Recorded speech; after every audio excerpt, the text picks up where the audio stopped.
don't know about y'all, but I'm getting really nervous right now. What's up, y'all? This your boy, the Black Kakashi, and I'm here with a Hunter x Hunter video. I apologize for being away for so long, but I've been busy with school, work, and holiday gaming. But I've been missing y'all a lot, and it feels so good to be back. If this is your first time here, make sure to hit that like and subscribe button if you enjoyed the video. Otherwise, Togashi is going to go back on hiatus.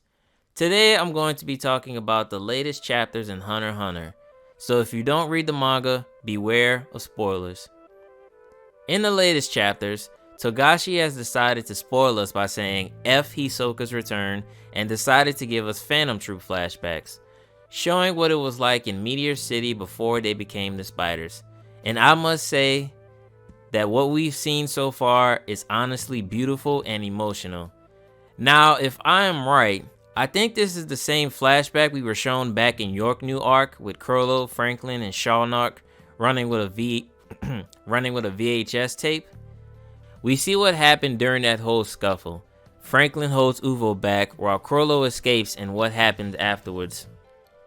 I just love seeing Uvo again because he was my favorite spider and he died way too soon. But what really surprised me was Chrollo. Before Chrollo was the leader of the Spiders, he was a dubbed voice actor. I saw this as Togashi's way of reminding everybody to stop the whole sub versus dub debate because at the end of the day, we all love anime. The tape they found was Hunter x Hunter's version of the Mighty Morphin Power Rangers, which is called the Mighty Sweepin' Power Cleaners. R.I.P. Jason David Frank, by the way. Chrollo did such a great job at not just voicing the characters, but the villain was where he really shined the most. Coincidence? I think not! He had everybody in the theater shook and scared.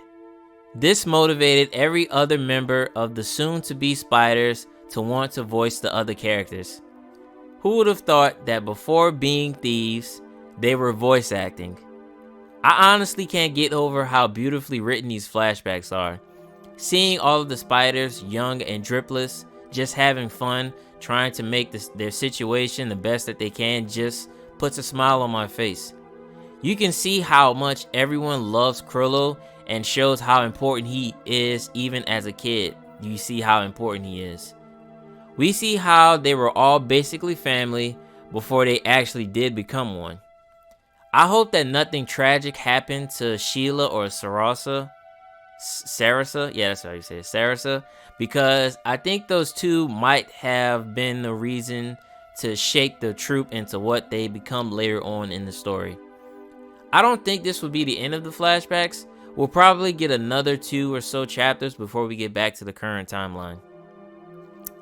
Now, as much as I've been enjoying these wholesome chapters, there's still that feeling in the back of my mind that most anime fans are aware of. One of the top 5 rules in anime is if a flashback happens 9.999999999 times out of 10 means that death is coming and it is coming very soon. Our favorite chairman Nethro is a prime example of this. Ever since York knew, death for the Spiders has been imminent, with the fortunes that were given to certain members, not to mention the most recent being Shawnock and Kortepi.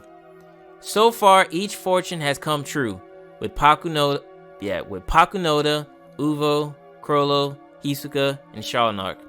But it's only a matter of time before the next person dies. Oh shit. I just remembered who initiated the flashback.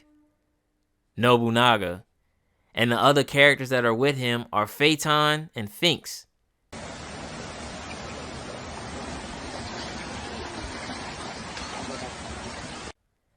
Togashi, I'm gonna need you to take a breather for a second and think about what you're about to do. You have 2 of my top 5 favorite Spiders in the same room together with Nobunaga and a random mafia member. And I know you like to throw us curveballs and unexpected deaths, but please, I'm begging you, do not kill Finks or Phaeton. I'm willing to sacrifice Nobunaga, even though we haven't seen his abilities yet. Even I'm willing to sacrifice the mob guy that's with them.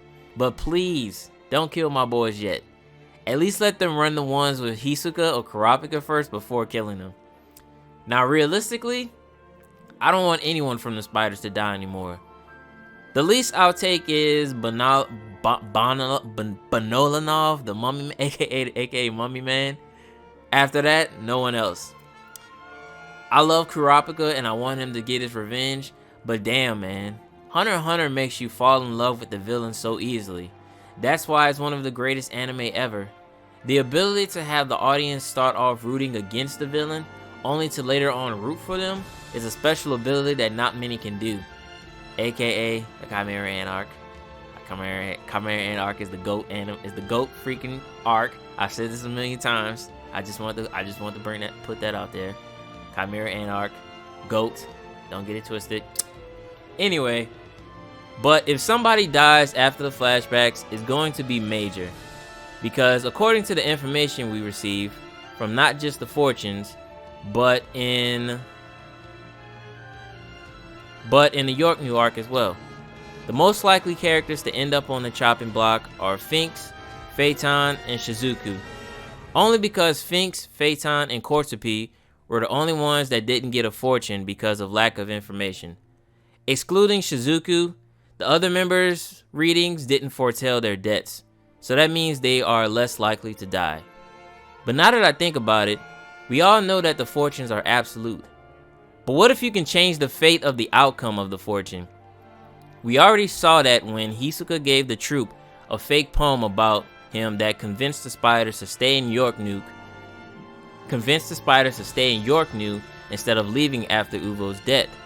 You can say that this fake poem actually helped Hisoka achieve his poem while also fulfilling Chrollo's, or you can say that Hisoka messed up his fortune by not following the poem, but still fulfilling Chrollo's, because Kurapika was going to use Judgment Chain on Chrollo regardless if Hisoka showed up or not.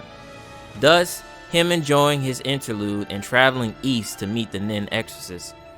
Maybe if Hisoka wasn't so greedy, maybe Kurapika would have actually left him alone with Chrollo willingly instead of being forced to.